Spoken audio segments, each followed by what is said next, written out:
At its most basic level, it's just an amazing rap song. But when we dig deeper, as with most of Kendrick Lamar's catalog, it's so much better than just a good rap song. And Kendrick here is implying that he does not even need to attack. The subject's powers are failing all on their own. He's not just rapping here, he is delivering a psychological profile. His slower cadence is reflecting restraint, like he's holding back, and we all know now he definitely was. Calling Jimmy John's cause them shooters don't deliver. Welcome to the control room, where we are taking our news feeds back by cutting through the noise and putting truth back in our timelines. Let's take control.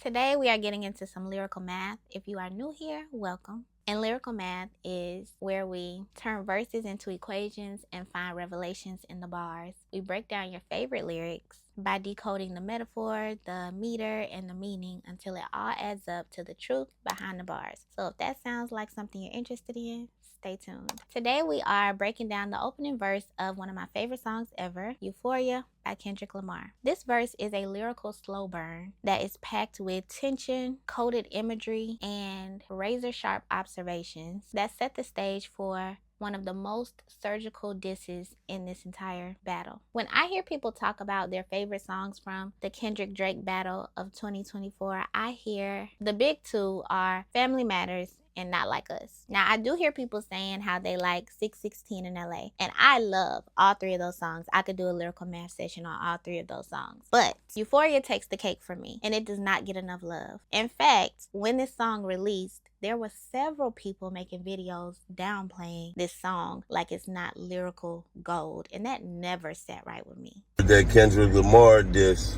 I fuck with Kendrick, but that shit was going on the cob, man. I don't think it's crazy. I don't think it's the greatest diss song ever. I thought it was going to be harder than that.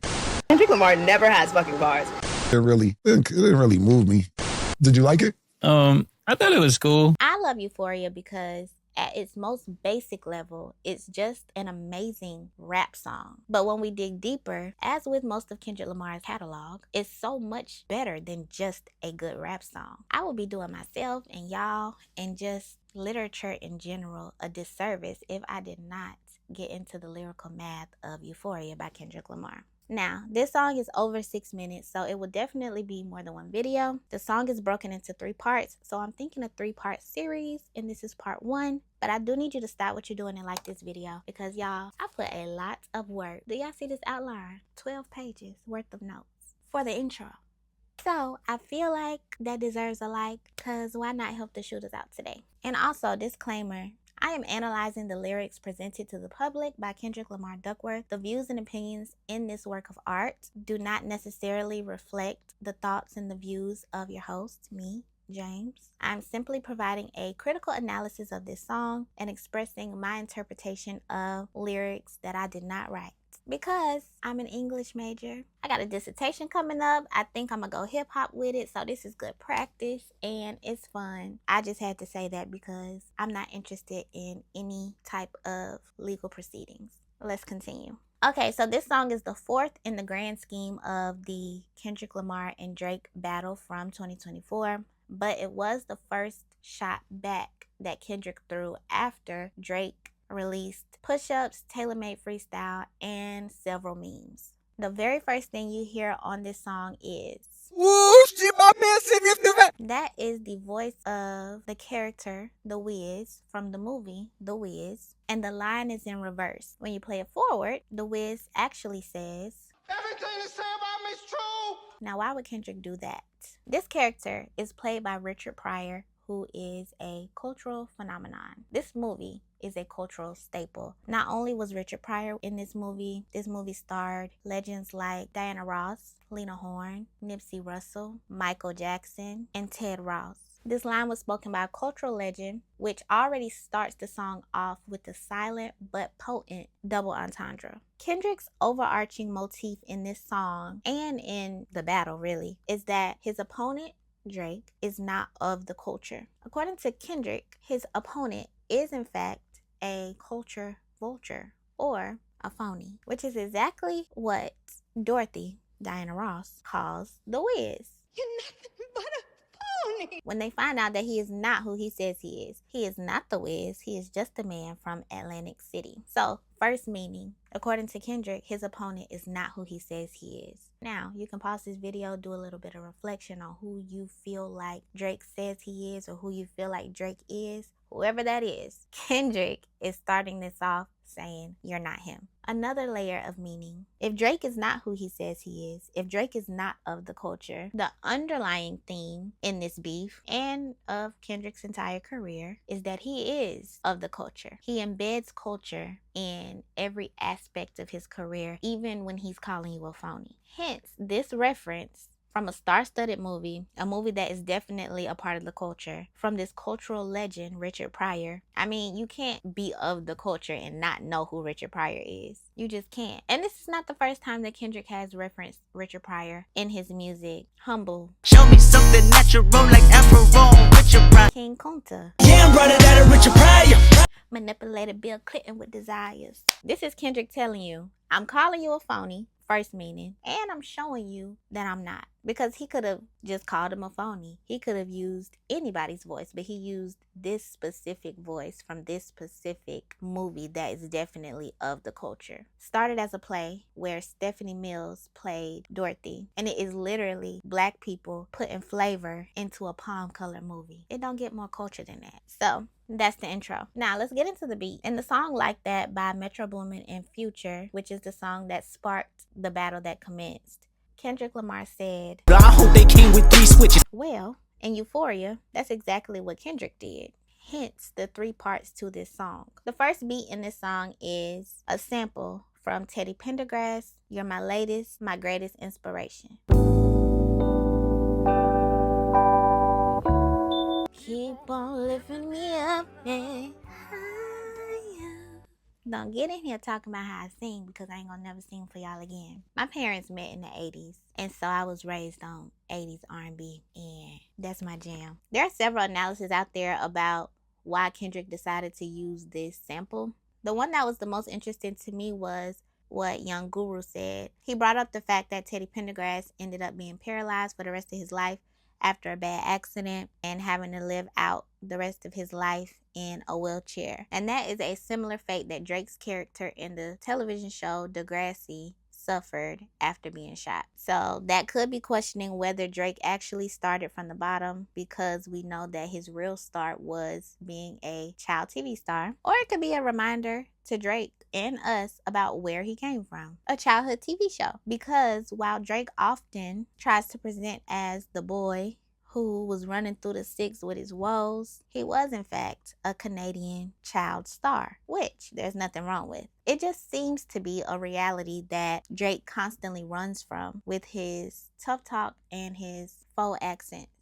So that's one way to look at it. From a more literary standpoint, I would say that we can view this song choice as another literary device. The beat stays minimalistic for this verse, allowing the lyrical precision to shine through. The absence of hard percussion here means that his voice is taking on that role. His voice is the drums in verse 1. And he uses it to hit with hard consonant sounds like calculate, pacify. And there are lots of hard consonant hits in this verse that take on a percussive nature. This is a sample of an extremely sweet love song, but there's nothing sweet about what Kendrick is saying. There's nothing sweet about Euphoria. The instrumental keeps whispering tenderness while the lyrics cut deeper and deeper. So the use of this song, in my opinion, creates a false sense of romance, contrasting with Kendrick's words, which are actually dismantling his target. There's a tension between the sweet instrumentation and the sharp lyrical content. And by flipping an inspirational soul track into the sonic equivalent of a knife covered in silk, Kendrick is weaponizing the beat and romanticizing the weapon.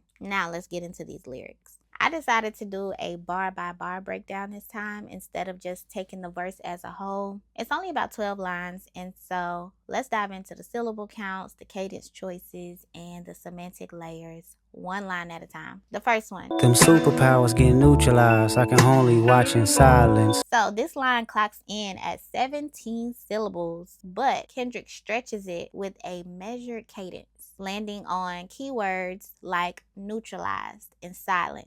As always, if you look at my graphic, you can see capital syllables are the stressed syllables or the ones that hit hard, and the lowercase syllables are the unstressed syllables or the ones that are softer or lower. The rhyme in this line is soft, even dissonant, and it's really all in the way he says it. Superpower and neutralized don't exactly rhyme, but the slant rhyme does give this line kind of a ghostly feel. It sets the tone for the rest of the verse. It is observational, it is detached, and feels a little dangerous. So let's look at the semantics. This line is the deconstruction of this persona that Drake has, these superpowers. That is a metaphor for the subjects. Drake is the subject. When I say subject, I'm talking about Drake. It is a metaphor for the subject's fading influence, public persona, and former invincibility. The superpowers equal his fame, his platform, his dominance, his fan worship, and this myth of Drake as being untouchable. Neutralized is military language for disarming, disempowering, or eliminating a threat. And Kendrick here is implying that he does not even need to attack. The subject's powers are failing all on their own. So it's both psychological warfare and a statement about cultural decay. The second part of the line, I can only watch in silence, as in detached observation. Saying that he can only watch in silence frames him as an observer, not as a participant. He has positioned himself above the fray, implying that the subject's downfall is predictable, unworthy of effort, and already happening. Already in motion. A deeper level to that is that the silence that he's watching in is not weakness, it is restraint. He is allowing the subject to unravel publicly, knowing he could intervene, but he doesn't have to yet. The passive tone of voice he uses adds to the quiet intimidation that he carries throughout this verse. He's telling Drake, your loss is inevitable, and I'm just here to witness it. Kendrick starts this battle by calmly announcing that the war is already over. The hero has already lost his powers. The next line. The famous actor we once knew is looking paranoid and now spiraling. This bar extends to 20 syllables. It is longer, like a run-on thought. Kendrick's narrative pacing here mimics a slow motion breakdown. And the rhythm in this line drags intentionally, like the subject's mental state. Kendrick is not rapping to you. It's almost like he's reading a case file out loud. I have some new literary devices that we have not got into on the channel yet. So one of the literary devices used in this line, isocolon, which is a rhetorical device where phrases, clauses, in this case bars, have equal length and rhythm, and they are often measured by syllables and stresses. When you think of isocolon, think of the phrase veni, vidi, vici, or I came, I saw, I conquered. Every part of that phrase has the same number of syllables. And in this line, we have famous actor, which is 2 syllables plus 2 syllables. Then paranoid, now spiraling, 3 syllables, 3 syllables. There's a balance there in the syllabic weight that gives Kendrick's bars a controlled, deliberate pacing. And this is often used for emphasis or contrast. And this parallelism gives the bar a bit of symmetry. Another literary device, rhythmic couplets or cadential pairing. This is the pairing of words or phrases so that they fit into a matching rhythmic slot in a bar or beat structure. This is especially relevant in rap or spoken word. Examples, paranoid, spiraling. Both have 3 syllables. They land on downbeats and they mirror in tone. That contributes to the balance in this line. In this line, Kendrick is labeling the subject as an actor, which he is, and he's implying performance and fraudulence. So actor has 2 meanings there. The word spiraling at the end draws out the descent, and it mimics emotional unraveling in real time. And also when he says the famous actor we once knew, the we there puts Kendrick on this side of the fence, emphasizing the idea that he is of the culture and his opponent is not. The next line. You're moving just like a degenerate. Every antic is feeling distasteful. This is 20 syllables again, and here the rhythm is a little tighter. Kendrick delivers this one with syncopated urgency. There is a little bit of an alliteration moment with degenerate and distasteful, and it builds tension. Also, this line breaks just before a hard beat, which adds to the syncopation. Why does all of this matter? He's building tension and building his case. He's not just rapping here. He is delivering a psychological profile. His slower cadence is reflecting restraint, like he's holding back. And we all know now he definitely was. So from the previous lines to here, we go from psychological observation to moral condemnation. The term degenerate suggests a fall from dignity. And when he says antic, this implies immature or performative behavior. Think about everything that Kendrick's opponent has done in the last year and think about what I just said degenerate and antic means. Yeah.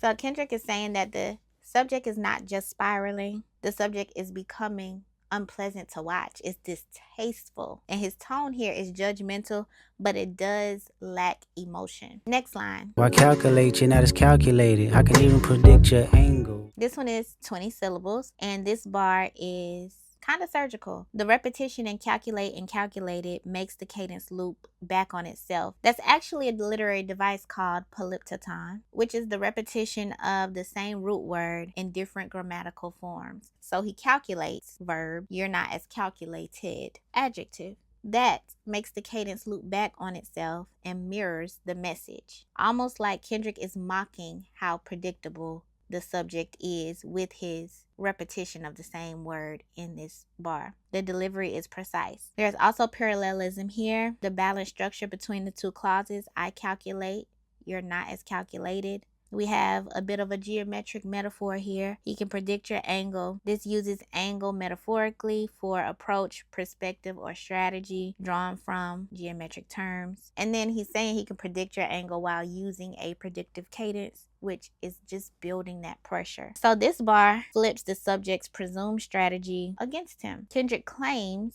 that while the subject tries to be calculated, their moves are obvious, even predictable. It is a surgical dismantling of the idea that his opponent is intelligent or in control of anything that's happening here. Next line. Fabricating stories on the family front, cause you heard Mr. Morale. This one is 18 syllables, and the flow opens up a bit here. He leans into a looser cadence, giving the line space to breathe. He uses alliteration with fabricating family in front, also with Mr. Morale. And then this line does have a bit of intertextuality or a cultural callback because it is a direct callback to Mr. Morale and the Big Steppers, and Kendrick uses it to accuse the subject of weaponizing his vulnerability and lying about it. And he's not only calling him a liar, he's also implying the subject's lack of intelligence. Because if we talk about Drake's overarching motifs or themes in this battle, or his angles, they were that, number one, Kendrick was a woman beater. Kendrick is not the tough guy he claims to be. And number three, that just in general, Kendrick is not who he says he is, which is a Compton representative and a voice of the people, the culture. In the diss song Push-Ups, Drake said a few things. He said, I be with some bodyguards like Whitney. He also said, SZA got you wiped down. And he also said, hit a calling Top, trying to see if Top wanna piece it up. Top wanna piece it up. And he said, nah, you on your own when you speaking up. All of these lines imply that there's trouble or contention in Kendrick's romantic and familial relationships. So Drake's whole angle was coming at everything that Kendrick represents, and then also in true Drake fashion, bringing the woman that his opponent is with into it and making wild accusations. So you fabricating stories on the family front because you heard Mr. Morale. So why is that calling him a liar and unintelligent? Because Mr. Morale and the Big Steppers is a Kendrick Lamar album that released in 2022. This album was filled with Kendrick's real and vulnerable experiences, and on this album he was extremely honest about his life, and he admitted to a few things, including infidelity. He also published a message on his OK Llama website before this album dropped, announcing that it would be his last TDE album. Drake's lyrics and Push-Ups and the songs that followed it display a lack of comprehension of what was actually said in Mr. Morale and the Big Steppers, and a lack of cultural awareness altogether, to imply that Kendrick puts his hands on Whitney. Now, Kendrick did admit to a lust addiction in Mr. Morale and the Big Steppers. He admitted to infidelity in Mr. Morale and the Big Steppers. He never stated that he raised a hand to his woman or any woman. In fact, there is an interview from years ago where there was a random rumor that Kendrick was somewhere like in Vegas or something. I'm gonna find the clip. And he got into it with a man and a woman. Like he beat a man up and he beat a woman up. And Angela Yee brought that rumor to him during an interview. His response to that rumor showed clear disgust with the idea of abusing women. Are there certain things too now? There was a shocking story about you, and I was like, there's no way this is true. Yeah. When they said you were in Vegas and you beat some guy bloody and you did something to some female. Yeah. And they said they had evidence and all of this, and then I never heard anything about it again. Yeah, because it's foolishness. That's the most ignorant stuff I've ever heard made up on I was like, on Kendrick my did that? name. I doubt it. And, you know, that person, whoever made that up, owes an apology. Not to me, but to women that actually go out there and get abused. You dig what I'm saying? That's a real issue, and to be putting a person name that you know that stands for someone way more better, that's been raised way more better than that. That's not cool. There's people out there that really get abused, and there's women out there that get abused and don't say nothing, and you know live their lives through that. So that's because I was like, I'm sure if that happened, there'd have been a police report. You would have been arrested. That's foolishness. That's ignorant. Now, I'm not sure where Drake feels like he heard that Kendrick puts his hands on his woman or any woman in that album. But I've listened to that album a lot, and that's not there. So not only are you lying on me, I guess, because you heard Mr. Morale, but you don't even understand Mr. Morale. And then to even double down on his lack of comprehension, later in the battle in Heart Part 6, Drake's version, he implies that Kendrick was sexually abused as a child, and he says that he heard that on Mother I Sober. Now, I don't know if you all have listened to that song before, but that is not the message. That's not what Kendrick was saying on that song. And so the fact that that's how he interpreted that shows either that he did a surface level listen of Mr. Morale in preparation for this battle, or that his comprehension skills are just not as advanced as even the average listener, because I'm not sure where you would get woman beater and I was molested from Mr. Morale. That's just not what happened there. And then the other part of that, where Kendrick announced that Mr. Morale would be his last studio album, and then he began PG Lang. Drake came for his TDE relationships during the battle. To even think that people like Top Dawg and SZA would not have Kendrick's back because he branched out and started his own company was a major misstep and misjudgment on Drake's part. And it suggests that Drake is not familiar with what it means to have family that's not your blood. It implies that he does not know the strength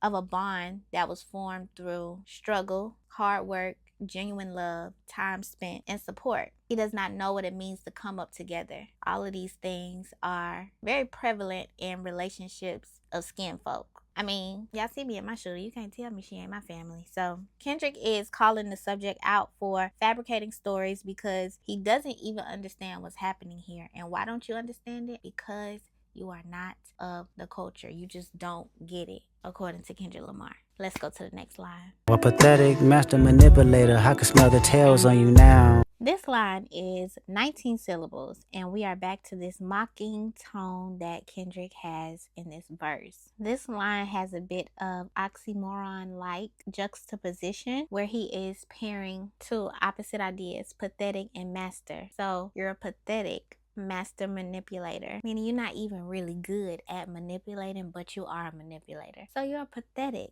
master manipulator, according to Kendrick Lamar. So here, Kendrick straight up names the subject as both pathetic and manipulative. And he adds that he can smell the tails on you now. This could be a double entendre with tales as in stories and tales as in women, because we know that one of Kendrick's angles is that he not only manipulates or tries to manipulate the public, but he also manipulates women.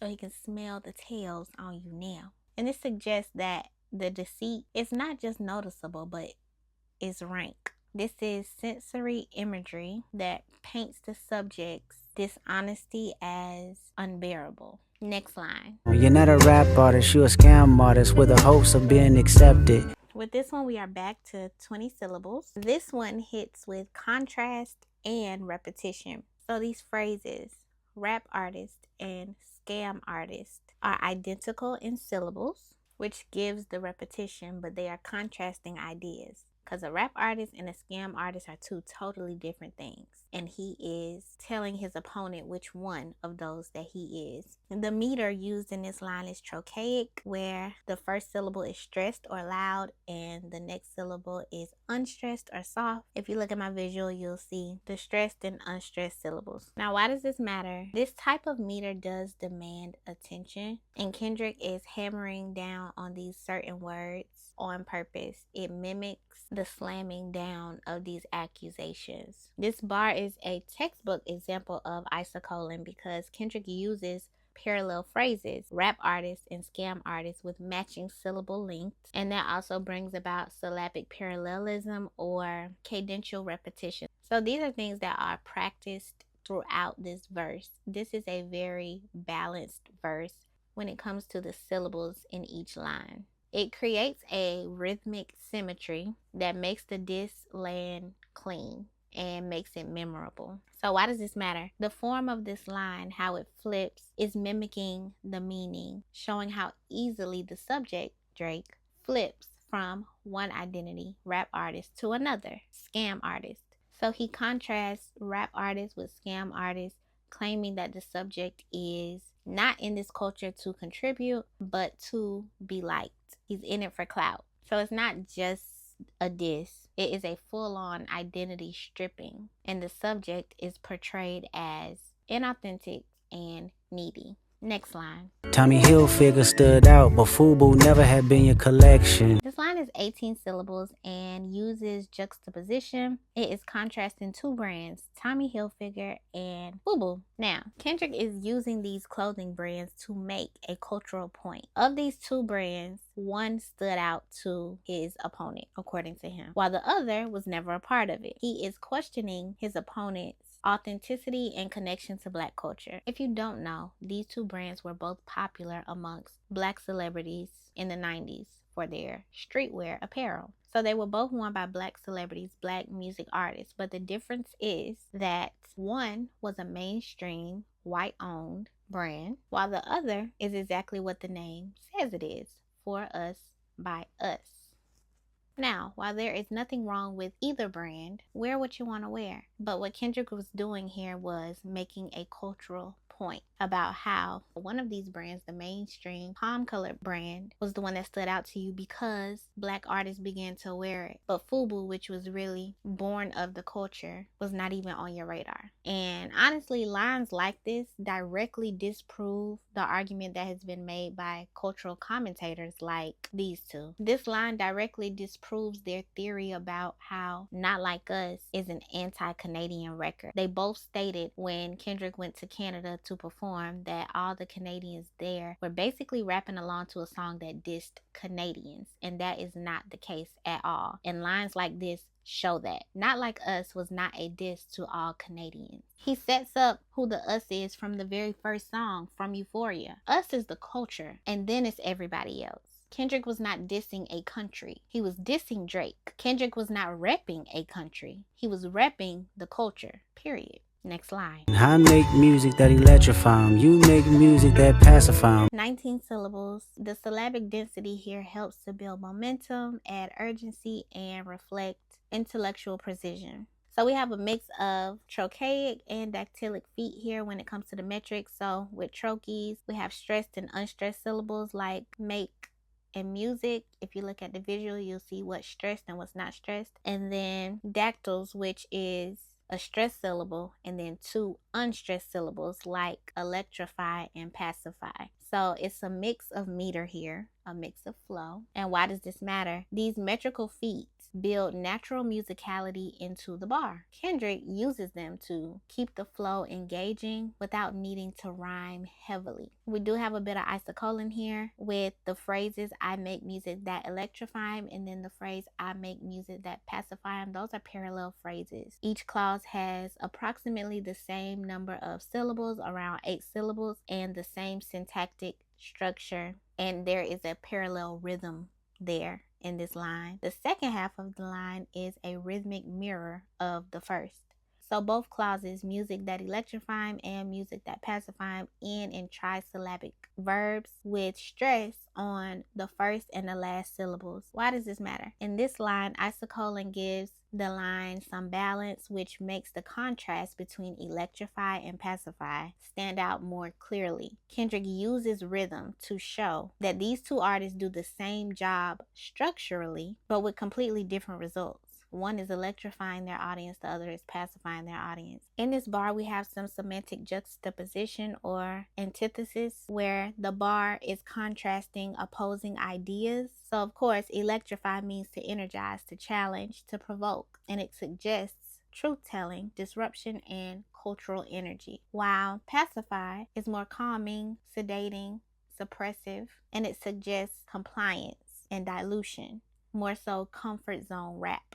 Here, Kendrick is positioning himself as the real voice of the people while casting his opponent as an industry pacifier. This is a direct comparison of purpose. Kendrick says his music wakes people up, while the subject's music numbs or pleases the crowd. It is a statement about art versus entertainment, purpose versus popularity. And it is a double entendre that sets a foundation for later songs, because we know not only is he saying that you pacify your listeners with entertaining music that does nothing to enlighten them, does nothing for the culture, but also the pacifier is a bit of symbolism, when we know that Drake told Kendrick in Tailor Made Freestyle to talk about him liking young girls. He said that in Tupac's voice, and then later Kendrick talks about liking young girls. And this line here is kind of a setup for that. When he says you make music that pacify him, not only do you make music that sedates your listeners, but also you have a bit of a Pied Piper feel going on, and you robbing the cradle, according to the song, and according to what Drake told Kendrick to rap about when he did Tailor Made Freestyle. And then he goes on to further solidify that layered meaning in the next line when he says, I can double down on that line, but spare you this time. That's random acts of kindness. This line is 20 syllables, and it is a bit of trochaic and iambic meter mixed together with stressed and unstressed syllables, and then switching to unstressed and then stressed syllables, which create a natural speech-like rhythm here. The shifting of this meter reflects Kendrick's control of his tone. It's conversational, but it's still calculated. And we're back to accusation here. So he is stacking his descriptors, and he is rushing into the bar like he is listing the charges. There's no fluff here, just hard consonant sounds and direct delivery. And it lands fast, like a slap or like a thump. Sideway one finger and thump y'all niggas like So of course there's some verbal irony in this bar, because the phrase random acts of kindness is used sarcastically here. Kendrick implies that he is doing the listener a favor by not going harder, but it is very clear that he feels like he could. This line operates on two levels. It's a surface level of generosity and veiled hostility, which makes it twice as potent. And then each of the clauses in this line, I can double down on that line, but spare you this time. They're about the same length, both in syllables and in syntactic shape, forming an isocolon. And so the balance here does enhance the contrast between action, because he could double down, and restraint, but he gonna spare you this time. What he chooses to do, what he chooses not to do. This line does build toward the punchline. There is some semantic inversion here. Kindness is normally positive, but here it is flipped as a subtle threat. Kendrick inverts expectations by rebranding a good deed as him showing mercy in a battle. So as he acknowledges that he could keep going, hitting even harder, but he chooses to hold back, he is calling his mercy a random act of kindness, and he adds a little bit of sarcastic restraint to the line, which for the listeners who really be listening to lyrics makes them a little intrigued about what else he has in the tuck. So it's a threat that's wrapped in courtesy. Another motif or theme in Euphoria and the entire beef is consistency. Kendrick shows that he has been the same person since he started his career. Love him or hate him, he's been who he is today, which is why I can't really understand the clout chasing narrative, but I digress. Kendrick has been calling himself the best and challenging rappers since before Monster Freestyle. The Control verse was not the first or the last time that he called a rapper's name. I'm going after Kanye, Lupe Fiasco and Nas, Snoop Dogg and Mr. Andre, Eminem bust.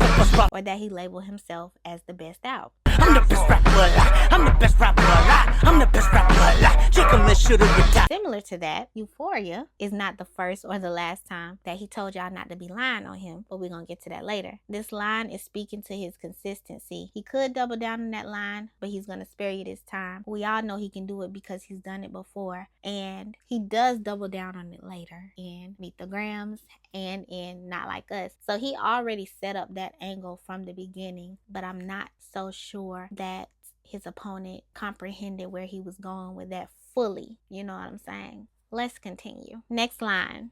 Know you're a master manipulator and habitual liar too. This one is 18 syllables and it is using polysyllabic consonants and alliteration with lines like master manipulator. That is clear alliteration. We got polysyllabic consonants, which stacking consonant sounds with habitual liar, and these both feature strong M, L, and T sounds, and these make the line kind of snap and pop. These sounds create a sharp staccato delivery, which mirrors Kendrick's disgust. Both master manipulator and habitual liar are multisyllabic phrases, which creates that metric density and parallelism. And denser phrases, when it's several syllables stacked into one phrase or packed into one phrase, they slow down the tempo slightly and they draw out the insults, giving each title that he's calling him weight and clarity.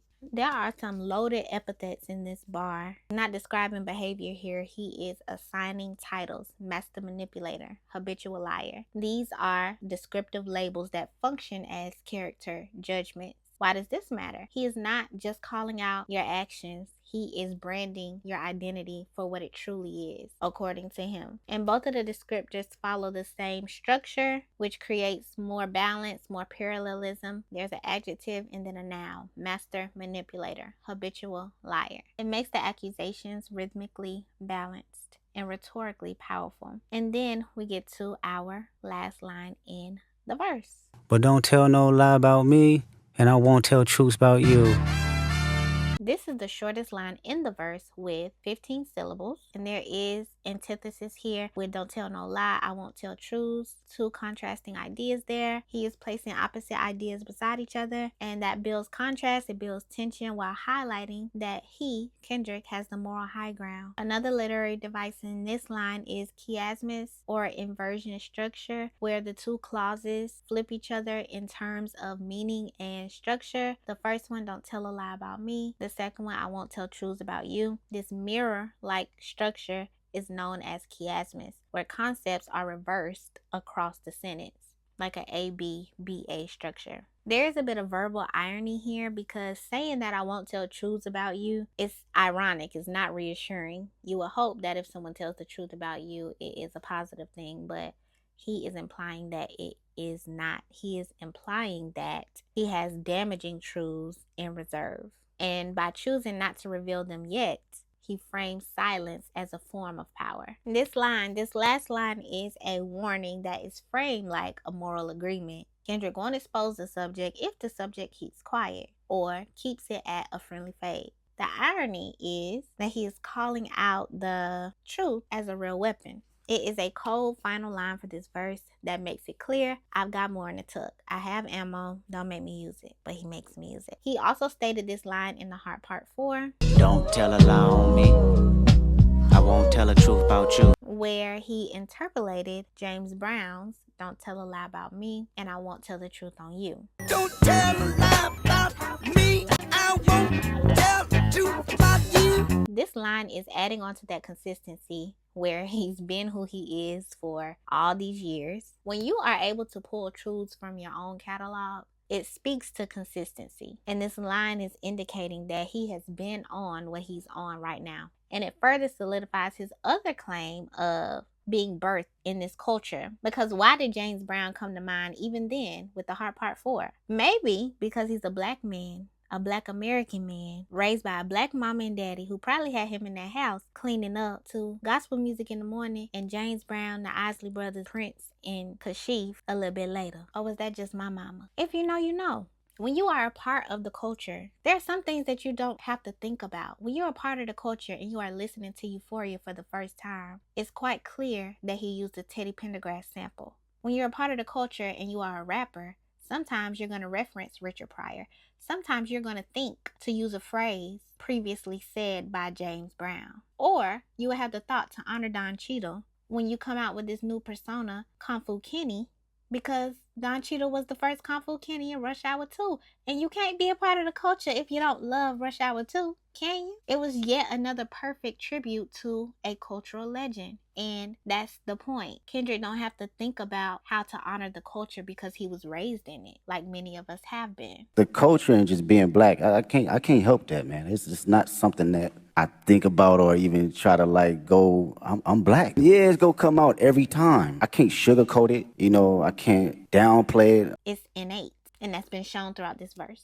Now, let's talk about the tone that Kendrick is setting in verse 1. Because it isn't just about the words, it is about the way that he's delivering them. His tone is controlled and calculated. He never yells, he never rushes. Instead, he speaks like a man who already knows that he has won. His tone is condescending, it is superior. Kendrick speaks like he is above his opponent. His tone echoes the rhetorical device of ethos elevation, where you establish credibility and trustworthiness with your audience, and he's doing it by raising himself above his opponent, diminishing the opponent's credibility without even shouting. His tone is a bit disdainful. It's a bit detached. He uses a tone that implies disgust but not desperation. And his tone is a bit morally righteous. Kendrick sounds like he believes he is fighting on behalf of a higher standard, not just himself. He's not just offended by the cultural antics and the manipulation. He's not just offended for himself. He is offended on behalf of the culture. And there is also a predatory calm to his tone. There's a sinister calm in how he raps, like a predator circling its prey. At this point, he's not throwing punches. He is diagnosing weaknesses.